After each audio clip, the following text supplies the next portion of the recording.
Good morning, everybody. It's good to see you this morning. Appreciate you being here. We've been talking about reasons to believe in the existence of God, reasons to believe the Bible is His Word, and we've been approaching this from the standpoint of answering questions, or maybe we should express it as answering objections, really, from someone who either does not believe in God or is unsure about whether or not to believe in God. And so we have come to the point of asking some questions about the Scriptures. Does the Bible contain medical information? You know, the Bible is not a medical textbook.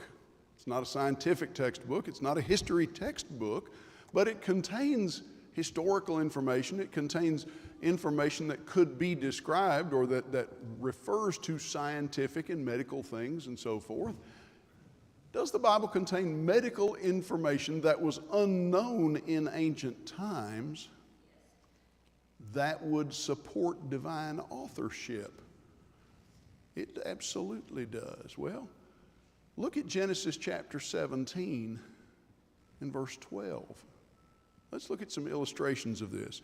Genesis chapter 17 and verse 12 says, "He who is 8 days old among you," speaking to Abraham and his descendants, "he who is 8 days old among you shall be circumcised, every male throughout your generations, whether born in your house or bought with your money from any foreigner who is not of your offspring. Both he who is born in your house and he who is bought with your money shall surely be circumcised." But right there at the beginning of verse 12, circumcision. The 8th day it specifies. Why would it specify on the 8th day? Well, that's when vitamin K production in the human is at its highest point in all of life. In a manner of speaking, you might say that's the ideal day as far as preventing excess bleeding. That's the ideal day for any kind of surgery in any person's life, particularly in a male. How did they know that? They didn't, except God said, if you're going to circumcise, and you should, do it on the 8th day. Well, flip over to Leviticus chapter 17. Leviticus chapter 17, we're in what we sometimes describe as the handbook of the priests. Leviticus chapter 17 and verse 15, there we read, "Every person who eats what dies of itself, or what is torn by beasts, whether he is a native or a sojourner, shall wash his clothes and bathe himself in water and be unclean until the evening. Then he shall be clean." And then he goes on and says, "But if he does not wash them or bathe his flesh, he shall bear his iniquity." Don't eat what dies of natural causes, and don't eat what a critter kills.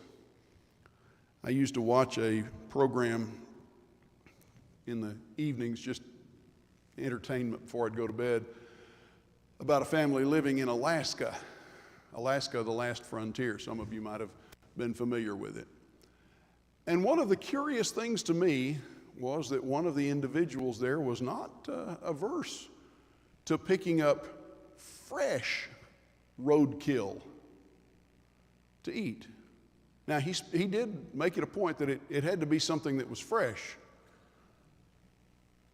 But still, there's something about that just doesn't appeal to me. I wonder why. Well, God in Leviticus says, don't eat anything that dies of natural causes. Don't eat anything that's torn by wild animals. I don't know if you could call being run over by a semi being torn by wild animals, but it does sort of echo that same basic thought, doesn't it? Why would God say don't eat something that dies of natural causes? Or why not? Animals will fight amongst themselves to take away prey from other animals. What's the harm in eating something that's killed by another animal? Well, precisely. If it died of natural causes, you don't know what the natural cause was. Is it merely old age, or is it diseased? Was it sick? Is it something that would transmit to you and make you sick? If it was killed by a wild animal, well, how do you know it wasn't killed by something that had rabies or something of that sort? It's interesting to note that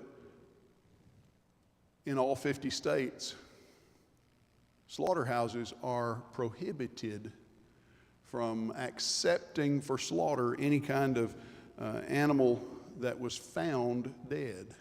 Even if it's your calf and you know its history, you walk out into the feedlot and it's dead, or it's dead in the barn, you can't take that into the slaughterhouse. They will not accept it for slaughter because there's no way of knowing how it died. Flip over to Deuteronomy chapter 23 and just look at verses 12 through 14 there.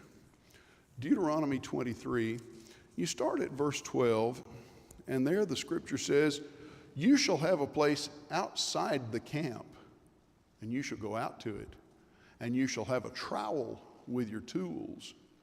And when you sit down outside, you shall dig a hole with it, and turn back and cover up your excrement. Because the Lord your God walks in the midst of your camp to deliver you and to give up your enemies before you. Therefore your camp must be holy, so that he may not see anything indecent among you and turn away from you." This has to do with sanitation. Israel was commanded to do something that most ancient societies did not begin to do for several hundred more years. Now, we know in ancient Rome, the Romans, even more so than the Greeks, who were great mathematicians and thinkers, the Romans were not just mathematicians and thinkers. They were what? They were engineers. They were builders. There are parts of the Roman era sewer system in various European cities that are still in use today. And ancient Rome had a highly developed and for its time actually a very sophisticated sewer system to remove waste from the city. Why was that such an issue?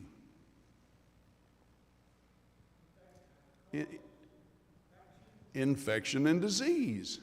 In fact, go back to the Middle Ages, that period between the first century and now, that period of darkness, as they call it, the Dark Ages. It's estimated that some 13 million people across Europe died of the Black Plague. And the Black Plague was spread by what? Fleas, rats, and sanitation issues. Improper disposal of waste and so forth. God told Israel 3,000 years ago, keep your living area clean and sanitary. And don't just go out in the boonies. Cover up what you leave behind so that it doesn't contaminate anybody else. Look at Leviticus chapter 17. And in verse 11, there in Leviticus 17, we have a statement that actually parallels several others in the Old Testament. In Leviticus 17, you start at verse 10. "If any one of the house of Israel or of the strangers who sojourn among them eats any blood, I will set my face against that person who eats blood and cut him off from among his people, for the life of the flesh is in the blood. And I have given it for you on the altar to make atonement for your sins, for it is the blood that makes atonement by the life." Now you have an interesting statement there in verse 17 that not only gets to scientific foreknowledge in the Bible, that is, life is in the blood, but you also have a prophetic statement, a bit oblique, but God says, "I have given it on the altar." Now, we look at that in its context, and Israel would understand that from what standpoint? Sacrifices in the tabernacle and in the temple, yes. And yet God says, "I have given it." Think about the implication of that. that anticipates something far greater than those sacrifices, doesn't it? And yet, life of the flesh is in the blood. What's so important about blood? Well, go back in our own national history. Late 1700s, George Washington got sick, so what did his doctors do? They cut him and let him bleed. They removed blood to remove the evil humors and so forth. You know, bleeding as a treatment for such things was commonplace until about the end of the 1800s. What happened to poor President Washington? Well, in effect, they bled him to death. They took his life out of him. Back up a couple of pages and look at Leviticus chapter 11, and notice there, a little bit longer passage.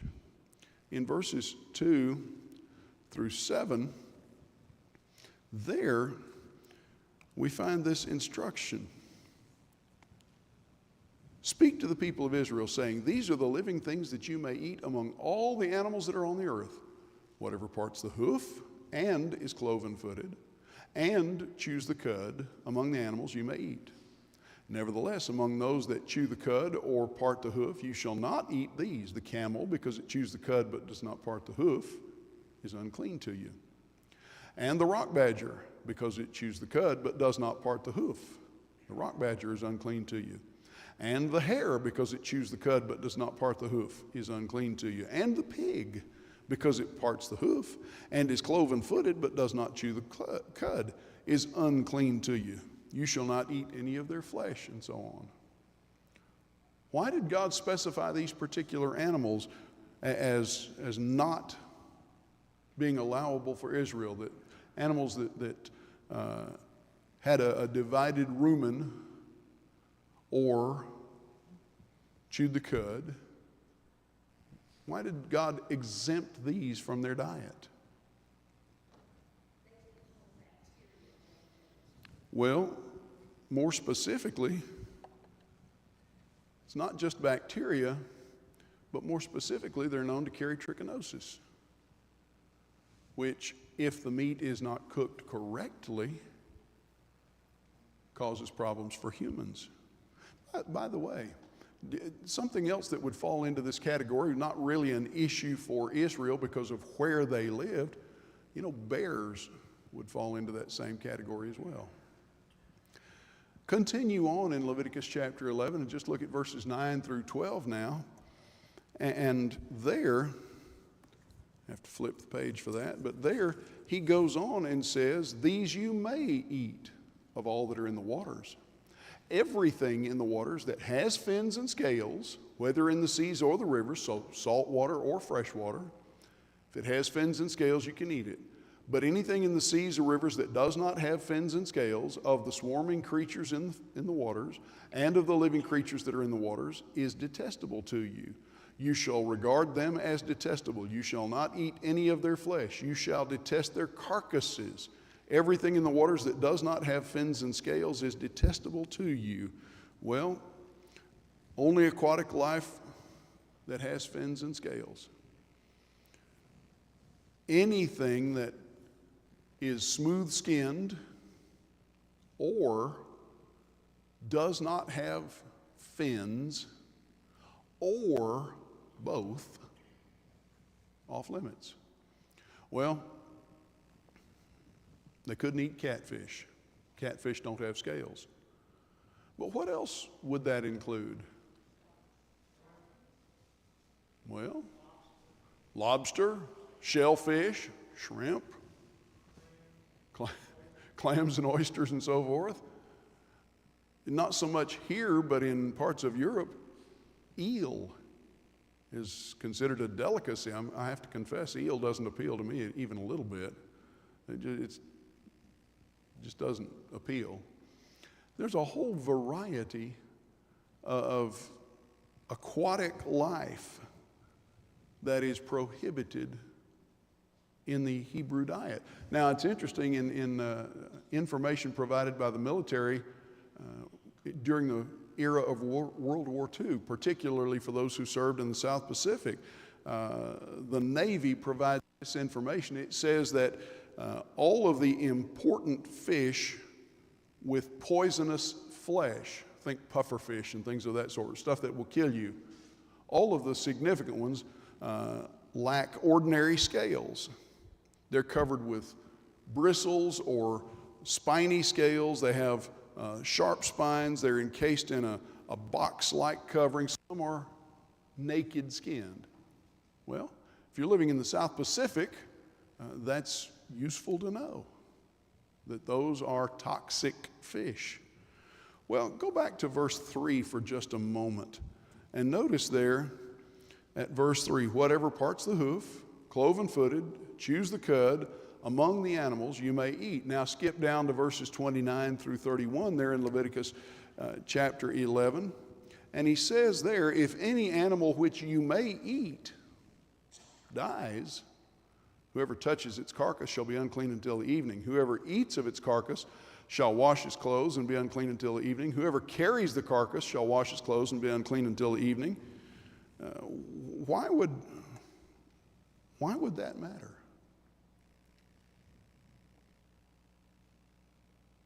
You've got these animals that you're allowed to eat, but then you've got these that you're not to handle, not to partake of.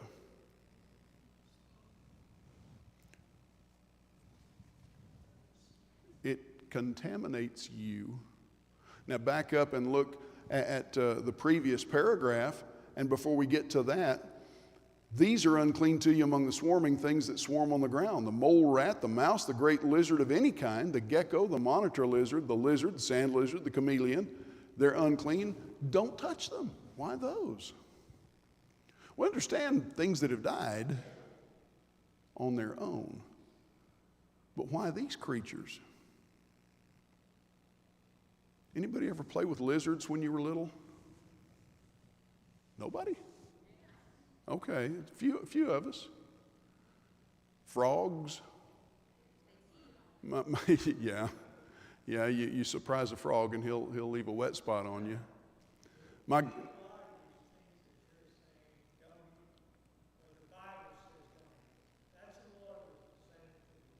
That's right. My granddad loved fried frog legs. How is it that we have become so educated that we can defy this? Well, the dietary restrictions were given to whom? To ancient Israel. They weren't given to all humanity. They were given to ancient Israel. Is it safe to eat catfish or pork or bear or something like that? If it's prepared correctly. You know, the Japanese have made an art of preparing fugu, pufferfish, one of the deadliest fish in the sea. You have to have a license to be allowed to cook it in Japan. You have to know exactly what you're doing. And yet, there are still a few deaths almost every year from eating improperly prepared fugu. Why in the world somebody would want to eat something that's potentially fatal is beyond me, but if it's done correctly, it can be done safely. Well, the dietary laws were given to ancient Israel for what purpose?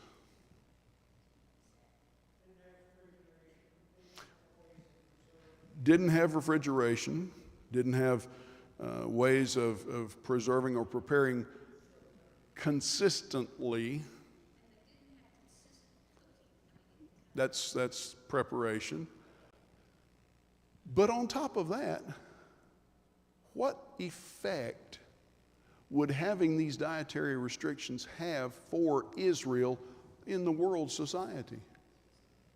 It sets them apart. Exactly, David. Thank you. It sets them apart as different. People ask, well, why don't you eat catfish? Why don't you eat bacon? What would be their answer? Our God commanded us not to. Well, that makes you different from everybody else. That's the point. Go back here to verses 29 through 31, and you've got lizards and reptiles and frogs and so forth. Back 40-something years ago, Jim Stafford had a hit song, "I Don't Like Spiders and Snakes," about the little girl that he was sweet on. I picked up a frog and shook it at her and said, "This frog's for you." What did your mama say when you brought her a frog or a lizard? Put that thing down. Why? You know, reptiles tend to carry salmonella. Not every single one of them, but it's quite common. Anybody ever had food poisoning? It ain't fun. Garden variety food poisoning comes from what source? Unprepared or overly stored old food, things of that sort. Salmonella is basically food poisoning on steroids in its effect, and it can kill you. Don't eat these things because they tend to carry salmonella. Well, was the Bible just lucky? Did biblical writers just guess right? Or was there divine knowledge behind saying, circumcise baby boys on the 8th day? We understand there's a medical reason for it now. It makes sense.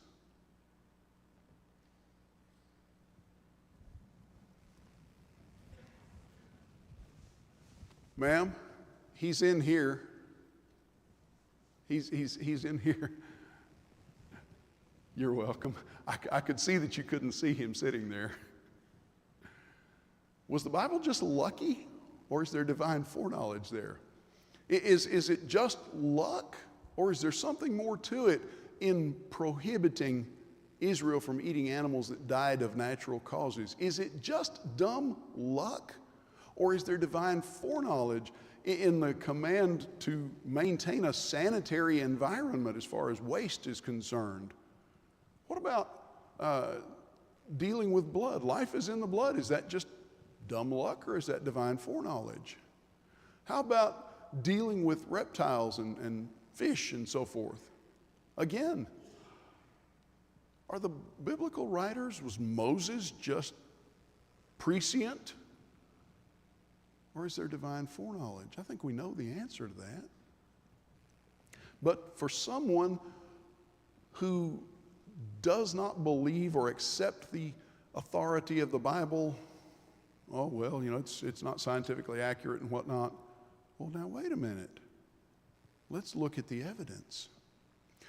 Something that we need to just mark down in our thoughts is that very often the person who makes an accusation against the accuracy, against the inspiration of the Bible, against the authenticity of it, has no idea what they're talking about.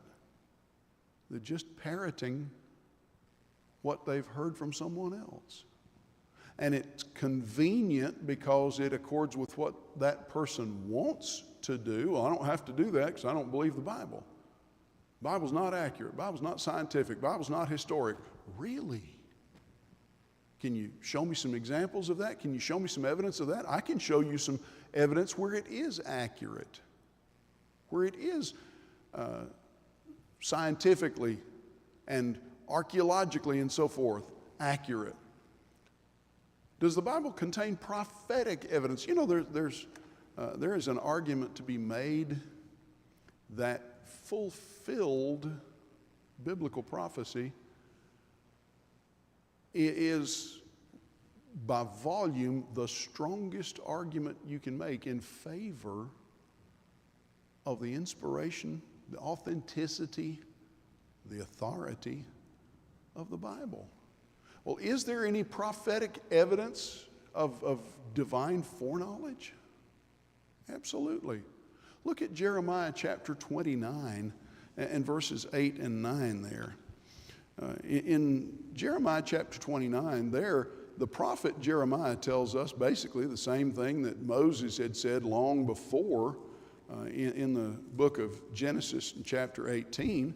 But in Jeremiah chapter 29, at verses 8 and 9, thus says the Lord of hosts, the God of Israel, do not let your prophets and your diviners who are among you deceive you, and do not listen to the dreams that they dream, for it is a lie that they are prophesying in my name. I did not send them.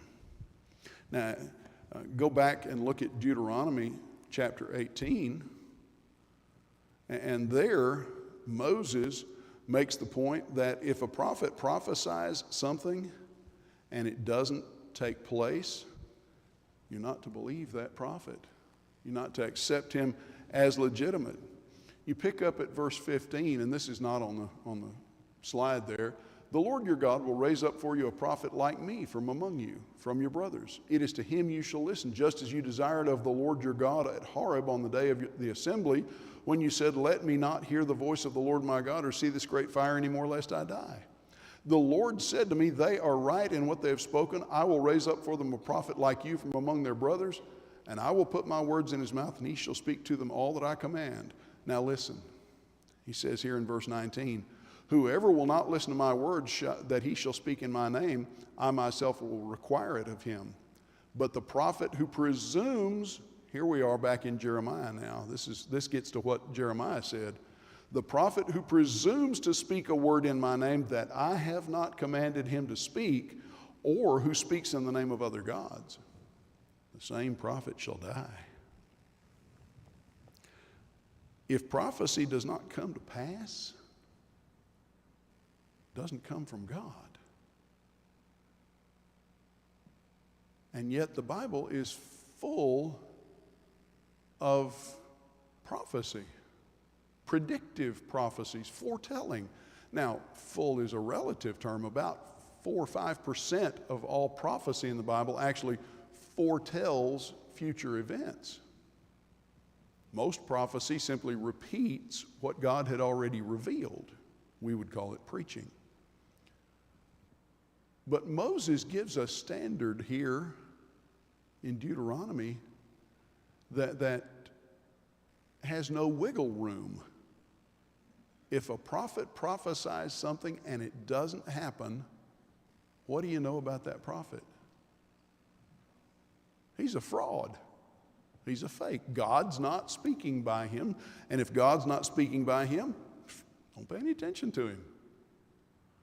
You look over at Micah chapter 5 and verse 2, and what does Micah foretell hundreds of years before the fact? Well, that passage in the Minor Prophets has to do with the birth of Jesus. And there, Micah foretells that Jesus will be born where? Bethlehem Ephrathah. Bethlehem of Judea. Here at verse 2, you, O Bethlehem Ephrathah, who are too little to be among the clans of Judah. From you shall come forth for me one who is to be ruler in Israel, whose coming forth is from of old, from ancient of days. Well, guess what? Flip over to Luke chapter 2, look at verses 4 and 6 and 7, and where is the Messiah born? Why? Bethlehem. And not just that, but here in Luke chapter 2, what's the significance of that reference? It's not just that it's the city of kings, though that's part of it, but you look at chapter 2, Joseph went up from Galilee, from the town of Nazareth to Judea, to the city of David, which is called Bethlehem, because he was of the house and the lineage of David. Now skip down to verses 6 and 7. While they were there, the time for her to give birth came, and she gave birth to her firstborn son and wrapped him in swaddling clothes, laid him in a manger. There are more than 700 years between Micah and Jesus. 7 centuries plus. Did Micah just guess right? Think about Zechariah chapter 11. In Zechariah chapter 11, at verse 12, that ancient prophet foretells that Jesus would be betrayed for 30 pieces of silver. In Zechariah chapter 11, there at verse 12, he says, "Then I said to them, if it seems good to you, give me my wages, but if not, keep them. And they weighed out as my wages 30 pieces of silver. Then the Lord said to me, throw it to the potter, the lordly price at which I was priced by them. So I took the 30 pieces of silver and threw them into the house of the Lord to the potter." Go to Matthew 26, and you look at verses 14 through 18, or 14 and 15 rather. Well, what do we have going on there in Matthew 26? That's the record of Jesus' betrayal. We have a whole lot going on in Matthew 26, a long chapter with a lot of events. But in verses 14 and 15, one of the 12, whose name was Judas Iscariot, went to the chief priests and said, "What will you give me if I deliver him over to you?" And they paid him what? 30 pieces of silver. And from that moment, he sought an opportunity to betray him. Back when American coinage was pure metal and not bimetallic, it was often the case that a gesture of betrayal among some of the underworld types was to give someone 30 dimes because they were silver dimes. And it was a gesture saying, "You've betrayed me." Well, at verse 13, there in Zechariah chapter 11, what did the prophet say would happen to the 30 pieces of silver? Throw them down in the temple for the potter, or the potter's field. Just flip the page in Matthew from 26 to 27 and look at verses, let me catch up here. Look at verses 9 and 10 in Matthew chapter 27, and what happens here? Well, at verses 9 and 10, then was fulfilled what had been spoken by the prophet Jeremiah, saying, "And they took the 30 pieces of silver, the price of him on whom a price had been set by some of the sons of Israel, and they gave them for the potter's field as the Lord directed me." Wait a minute, I thought it was Zechariah, not Jeremiah. It is Zechariah. Why does Matthew say Jeremiah?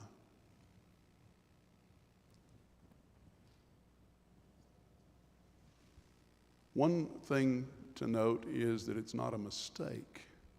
Two reasonable explanations. Number one, could Jeremiah also have said the same thing? Certainly. Number two, how did the Hebrews often refer to the Old Testament? By its divisions. The law, the prophets, the writings. What did the law encompass? What books of the Old Testament? Genesis through Deuteronomy. By the way, how many books are in the Old Testament?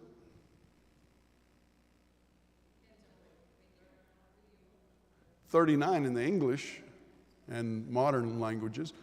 But what if you're looking at a Hebrew copy? No?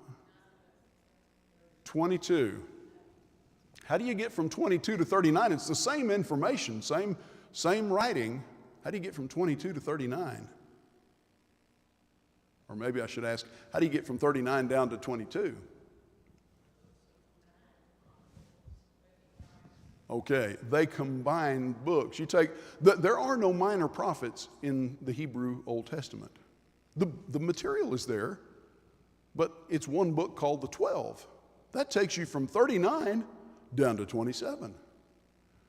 But what does that leave?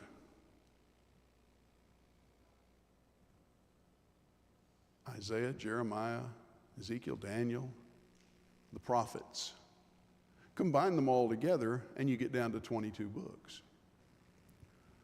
It was not uncommon to refer to the prophets by the largest individual prophet as far as volume of material, which would be Jeremiah in the Hebrew. So, here we come along You've got more than 500 years between Zechariah and Matthew, 700 years from Micah to Luke. Did Zechariah just guess right? Look at Isaiah chapter 50 and verse 6. Isaiah foretells something else about Jesus. And notice, he says that they would strike him, spit on him. Isaiah chapter 50 at verse 6, I gave my back to those who strike, my cheeks to those who pull out the beard. I hid not my face from disgrace and spitting. And in Matthew 26, verse 67, what did they do to him? More than, really almost 800 years between Isaiah and Matthew. They struck him on the head.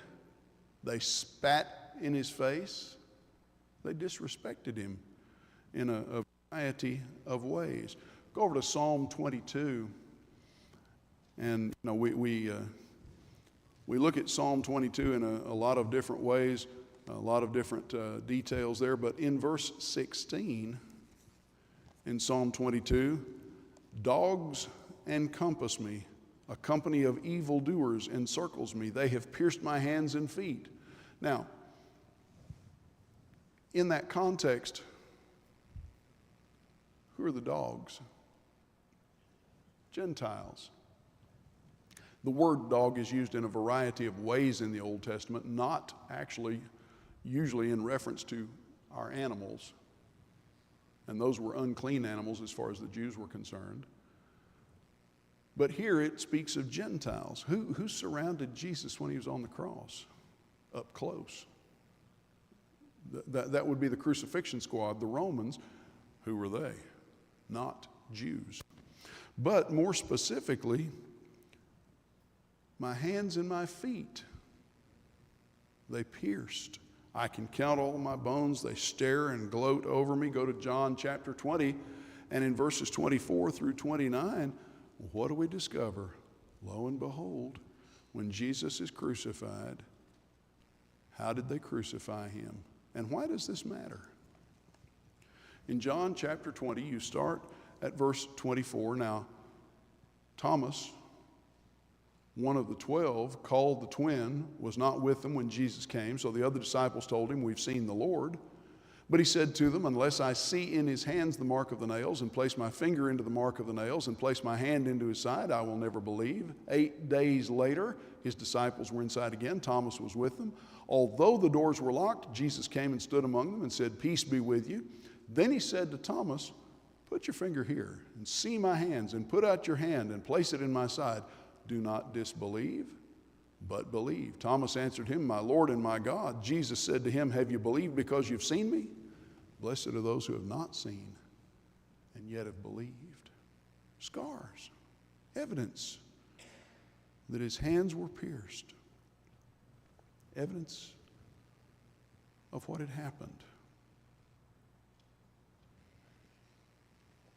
Why does that matter?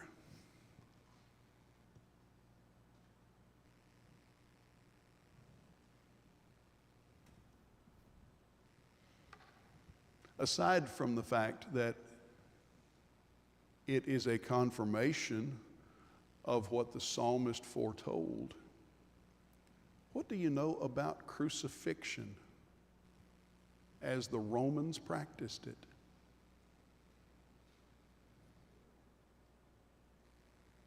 It was cruel.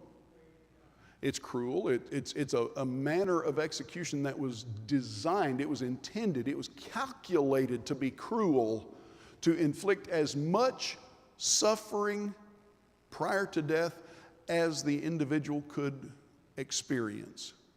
But here's the part that gets to the piercing the hands and the feet. They didn't always nail their victims on the cross. Sometimes they tied them on the cross. In fact, it was quite common to tie someone on the cross. Now, what happens if you're tied on the cross rather than nailed to it. Exactly. Sally says you last longer. From a practical standpoint, if your hands are tied, what happens when your hands are tied like that and all your weight is on them? Well, it's going to restrict blood flow to your hands. The hands are going to go numb, go to sleep. What else happens then? That fosters more cramping, more pain, but you last longer. On the other hand, when Jesus is crucified, he's nailed on the cross. Why? What day was it? It's preparation for Passover. And they didn't want Jesus, or the thieves for that matter, to remain on the cross over Passover. In fact, they're worried that they're not going to die fast enough. Well, let's break their legs so that they'll die quicker. Jesus had already died, so they stabbed him to make sure that he was actually dead. The centurion was amazed that he died as quickly as he did. Go on in Psalm 22, though, and notice in verses 17, 18, and 19, what does the psalmist say becomes of his garments? Well, we know the answer. They gambled for them. I can count all my bones. They stare and gloat over me. They divide my garments among them. For my clothing they cast lots. But you, O Lord, do not be far off. O you, my help, come quickly to my aid. They gambled for his clothing. Go to Matthew 27, verse 35. There's more than 1,000 years between the psalmist, David in this case, and Matthew. They gambled for his clothing. Is there evidence of divine foreknowledge in the scriptures? Was the Bible just lucky? Or is there divine foreknowledge when it said Jesus would be born in Bethlehem? Where did Jesus grow up? Nazareth. Where were Mary and Joseph living until Jesus was born? Nazareth. And yet they came to Bethlehem not so Jesus could be born there from their perspective, but to do what? It was April 15th. They had to pay the taxes. That was the whole reason for the trip. Was the Bible just lucky, or is there more to it that it says he would be betrayed for 30 pieces of silver? What was 30 pieces of silver, by the way? Average price of a male slave. Luck or something more when it says that Jesus would be spat upon and struck? Was it luck or was it something more when the Bible foretells that his hands and feet would be pierced? I mean, there were alternatives in crucifixion, but this was specific. Was it? How would the psalmist know that they would gamble for his clothing? Cast lots, draw straws. The point is that there's no way the prophets could have known any of these things except for divine intervention. The odds of guessing right, well, aside from the odds of guessing right, Tom, why would the psalmist even think about such things, much less write them down? Doesn't make any sense. Why would Micah, of all the places that he could, in theory, could have thrown a dart at a map to pick out a spot, why would he pick Bethlehem? The point is that none of these prophecies make any sense unless there is divine foreknowledge of their fulfillment.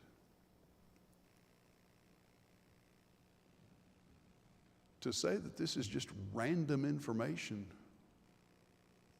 beggars the imagination. We'll talk a little bit next time about the geography and the history of the people that are mentioned in the Bible. Comments, thoughts, questions? Thank you for your patience. I realize this is, for some of you, is probably a little bit pedantic going through this. But again, the focus is dealing with someone who doesn't believe. Give them evidence to challenge their lack of belief.